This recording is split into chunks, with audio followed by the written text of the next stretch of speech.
Handing में मैं हूं आई जी, आप देख रहे हैं हैंडिंग में चैनल जहां हम बात करते हैं गेम्स गेम पीसीस की। तो आपको इंटरेस्ट गेम्स गेम पीसीस में चैनल को सब्सक्राइब करें। और आज हम बात कर रहे हैं कुछ खास बातों के बारे में कि मैं लंबी लंबी छुट्टियां क्यों ले लेता हूं, बार बार इस चैनल से मजाक क्यों बना रखा है मैंने। देखो, अगर इस चैनल के बारे में आपको और जानना हो तो शायद मैंने एक प्लेलिस्ट बना रखी है जिसमें हिस्ट्री है, अर्निंग्स है, इस चैनल की कई बातें कर रखी हैं, तो वहां जाके आप चेक कर सकते हो। लेकिन जो पुराने लोग हैं वो एक चीज देख रहे हैं, नोटिस कर रहे हैं कि मैं हर कुछ महीनों बाद छुट्टियां ले लेता हूं, एक एक दो महीनों की। ऐसा मैं क्यों करता हूं? और आप ये जानते हो कि अगर अर्निंग होती है यूट्यूब से तो फिर उस पर काम ना करना पैसों का नुकसान ही है। तो ऐसा मैं क्यों करता हूं? क्यों मैं 12 महीने के 12 महीने इस यूट्यूब चैनल पे काम नहीं करता हूं? मेरे ख्याल से मैं इस यूट्यूब चैनल पे 7 या 8 महीने ही काम करता हूं।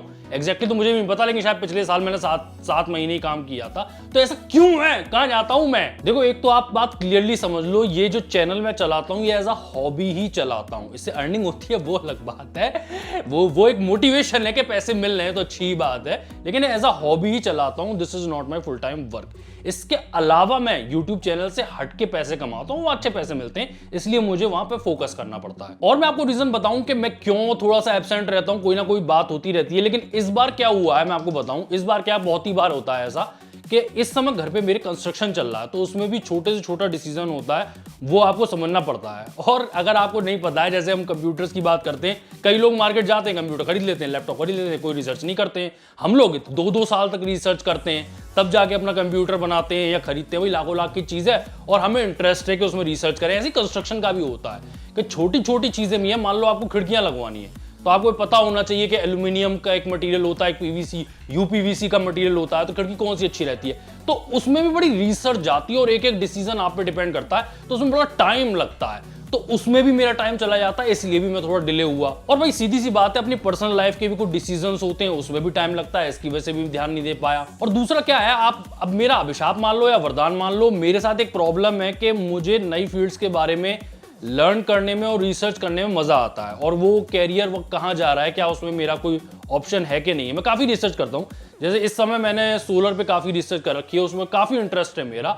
और दूसरे भी कई प्लान्स हैं मेरे फ्यूचर के, तो मुझे उन पे भी रिसर्च भी करनी है और उन पे काम भी करना है। दूसरा, फुर्सत होती है तो हम बीमार भी हो लेते हैं और कोरोना भी कर लेते हैं अपने आप को, कोविड पॉजिटिव हो जाते हैं, मैं और मेरी पूरी फैमिली। 1 महीना तो पूरा उसमें चला गया सारा, मेरे इस साल के प्लान में तो था नहीं वो, अब वो पूरा 1 महीना जो है बेकार चला गया। खैर, बीमारी ऐसी है कि फिजिकली तो आप ट्रॉमेटाइज होते ही हो, साथ में इमोशनली भी ट्रॉमेटाइज होते हो। और खुद पे तो चलो बीती तो बीती, साथ में अगर आप ठीक ठाक निकल आते हो इस बीमारी से तो कोई प्रॉब्लम नहीं है। लेकिन सेकेंड वेव में मैंने बहुत डेथ्स देखी हैं सीरियसली। अपनी कॉलोनी में कई इतने अच्छे लोग थे, मतलब यकीन भी नहीं होता अभी कि अब थे और अचानक नहीं है। कोई बुजुर्ग जाता है तो इतना नहीं पता चलता है, लेकिन जिन लोगों की एज नहीं होती है वो चले जाते हैं तो बड़ा खराब लगता है। यकीन भी नहीं होता है कि अब हम इन्हें कभी नहीं देखेंगे। वो ब्लॉग्स में भी, कई रिश्तेदारों में, कई लोग जो इस बीमारी से निकल आते हैं, लेकिन इतनी ज़्यादा जद्दोजहद होती है उनकी कि बिल्कुल डेथ को टच करके आते हैं। उनका देखा कितना बुरा हाल है, तो उसकी वजह से भी सीरियसली इमोशनली बड़ा इफेक्ट हुआ हूं मैं, ये सेकंड वेव की वजह से। और मैंने एक और बात जानी है, कोई सपोर्ट नहीं है सिस्टम की तरफ से, मैं आपको बता रहा हूँ। ये आप सोचो, वो बीमारी जिसने मिडिल क्लास को अपने घुटनों पे ला दिया, तो गरीब आदमी का तो कोई चांस ही नहीं है, कोई चांस नहीं है। मैंने खुद अपनी आंखों से देखा है, मैंने हॉस्पिटल सारे देखे, ये देखा कि टेस्टिंग कैसे होती है वगैरह वगैरह। क्या सपोर्ट है गवर्नमेंट की तरफ से? कोई सपोर्ट नहीं है। आपके पास थोड़े बहुत पैसे हैं और अस्पताल मिल जाता तो आपका कुछ हो सकता है, वरना जब अस्पताल ही नहीं है, आप पैसे कितने भी देते रहो, कहाँ जाओगे आप? कोई सपोर्ट ही नहीं है। जब ऑक्सीजन नहीं है तो अस्पताल भी क्या कर लेगा, कितने भी पैसे दो आप।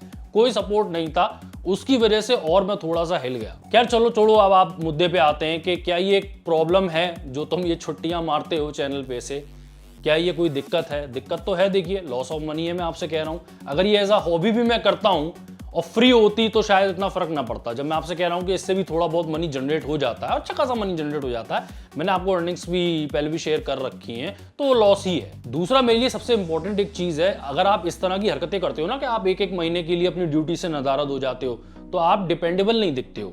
और इस तरह का YouTube चैनल अकेले आदमी की वजह से नहीं चल सकता, काफी लोगों के साथ मिलकर काम करना पड़ता है, काफी प्लान्स बनाने पड़ते हैं महीनों पहले, और 1 नहीं 2 नहीं 10 नहीं, कई सारे लोगों के साथ बात करनी पड़ती है। और वो सब देख रहे हैं कि यहाँ डिपेंडेबल नहीं हो आप। और ये बहुत जरूरी है। एक बार को कोई आदमी अच्छा काम ना करे, लेकिन उसे डिपेंडेबल जरूर होना चाहिए। मैं अपने अगर एम्प्लॉय हायर करूंगा, कोई मुझे एक चांस मिले कि बहुत ही ज्यादा काबिल एम्प्लॉय है, लेकिन कभी काम करता है कभी नहीं करता है, इसके मन की है, लेकिन है बहुत स्मार्ट, मैं उसके बजाय उस आदमी को चूज करना पसंद करूंगा जो कम आधा स्मार्ट हो लेकिन डिपेंडेबल हो, क्योंकि मैं अपने फ्यूचर प्लान्स बनाऊंगा ना, उसके ऊपर कैलकुलेट करके बनाऊंगा कि इसकी लिमिटेशंस क्या हैं, और वो अपनी लिमिटेशंस पे खरा उतरेगा। और दूसरा यार, स्ट्रेस तो क्रिएट होता ही है कि बहुत दिन हो गए वीडियो नहीं बनाया, भाई ऐसे कैसे काम चलेगा। या तो फैसला लो, अगर इतनी प्रॉब्लम्स हैं, या तो फैसला लो कि चैनल बंद करना है। मैंने पहले भी कई चैनल्स छोड़े हैं, तो फिर ये भी चैनल बंद करना है, तो जरा ये फिर फैसला लो। अब फिर अच्छा भी नहीं लगता है कि भाई इतनी मेहनत से कुछ बनाया है तो उसे छोड़ना अच्छा नहीं लगता है। तो इसका सोल्यूशन क्या है? इसका सोल्यूशन ये है कि मैं एक तो ये कोशिश करूंगा कि मैं एक ही चीज पर फोकस करूं। उससे क्या होगा, इस चैनल पे पहले भी मैंने ये फैसला कर ही लिया था, जैसे टीवी सीरियल्स नहीं होते हैं, वो सीजन्स में आते हैं, वो बीच में रुक जाते हैं, जो एक्टर्स होते हैं अगर उन्हें कहीं और काम करना होता है वो कराते हैं और फिर दोबारा आते हैं, फिर शूटिंग शुरू होती है उस सीरियल की और फिर अगले साल आपके पास वो सीजन पहुंचता है। तो सीजन्स में काम होता है, वो लगातार ऐसा नहीं कि 12 महीनों लगातार होते। तो मैंने भी यही सोचा, मैंने कहा जो नुकसान होना है हो जाए, कोई बात नहीं, लेकिन हम जो है थोड़ा सा डिले लेके चलेंगे, थोड़ा बीच में गैप लेके चलेंगे, वो सही है। उसमें मैं कई और चीजों पे अगर फोकस करना है, प्रोजेक्ट्स हैं तो मैं कर लूंगा। ये मैंने प्लान तो ऐसे ही किया था, इस बार भी किया था, मैंने 1 महीने का डिले रखा था। लेकिन क्या है, जब आप ह्यूमंस पे डिपेंड होते हो ना, तो गारंटी नहीं होती है काम की। इसीलिए मुझे कंप्यूटर वगैरह बड़े पसंद है। और फिर मैंने ये सोचा, if I keep it as a hobby, तो मैं हॉबी की तरह ट्रीट करूंगा, जो वर्क की तरह ट्रीट नहीं करूंगा। वर्क में तो आप जानते हो सिंसियरिटी चाहिए होती है, but do it as a hobby, मैं एंजॉय करूंगा तो मैं कर रहा हूं। और मुझे ये थोड़ा अगर बीच में गैप देने पड़ेंगे मैं तो दूंगा। और एक सबसे इंपॉर्टेंट चीज है कि अगर आपके पास ऐसी प्रॉब्लम्स आ रही हैं, हर बिजनेस में आपको ये सिखाया जाता है कि आप सब कुछ खुद नहीं कर सकते हो, आपको आउटसोर्स करना चाहिए।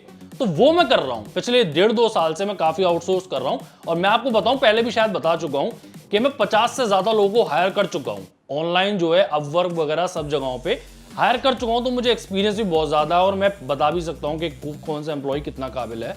तो अब मैं ज्यादा से ज्यादा जो चीजें हैं वो आउटसोर्स कर रहा हूं, दूसरों से ही करवा रहा हूं।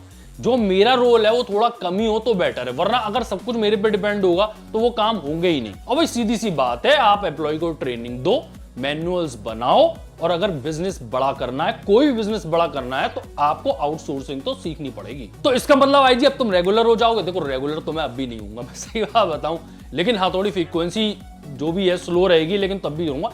मुझे कम से कम अभी भी 2 महीने का टाइम लगेगा कुछ चीजें कवर अप होने में। चलिए वीडियो यहीं पे समाप्त करते हैं। वैसे मैं इस वीडियो में मैंने मुस्कुराने की तो कोशिश की है, लेकिन सीरियसली बता रहा हूँ, बड़ा हिला हुआ हूं मैं इस समय, सीरियसली। सोते वक्त भी ख्याल यही होते हैं, जागते वक्त भी यही ख्याल होते हैं, कोविड वाले।